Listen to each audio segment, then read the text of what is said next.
হ্যাঁ, কি অবস্থা মামা?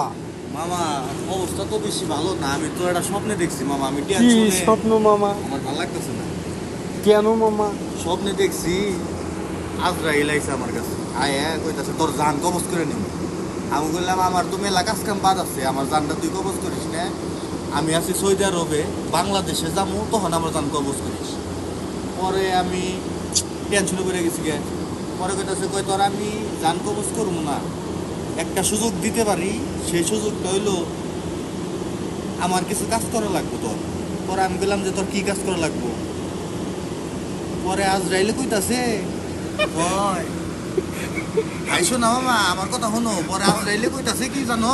কি কয় মামা? কয় যে তুই আমার কাজ করতে হবে, তাহলে তোরে সৌদি আরব রইছস। আমি কইছি যে আমার একটা আছে, আমি সৌদি আরব আইছি, আমি বাপ মা বলান সাইরাই নাইছি। আমার জানটা তুই কবজ করিস না, আমার একটা সুযোগ দে, আমার বাংলাদেশে নি, তারপরে আমার জান কবজ করে দে। আমার বউ বুলাহান আমার বাপ মার সাথে দেখা করার পরে আমার জান কবজ করিস। পরে আজ যাইলে কইতাছে কয় একটা সুযোগ তোর দিতে পারি, এত বারবার যখন কইতাছো আমি বললাম দিয়ে দিলে। পরে কয় আমার একটা কাজ করা লাগবো। আমি বললাম কি কাজ করা লাগবো? পরে তো মামা কয় কি জানো?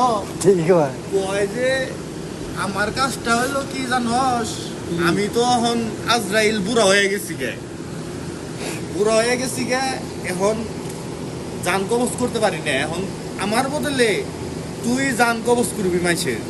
পরে আমি বললাম সমস্যা নাই, নো প্রবলেম। তাও আমারে তুই আমার জীবনটা আমারে ভিক্ষা দে, আমি তোর কাম করবো। জান যে কয়টা কবজ কর নাকি সব করবো, সমস্যা নাই।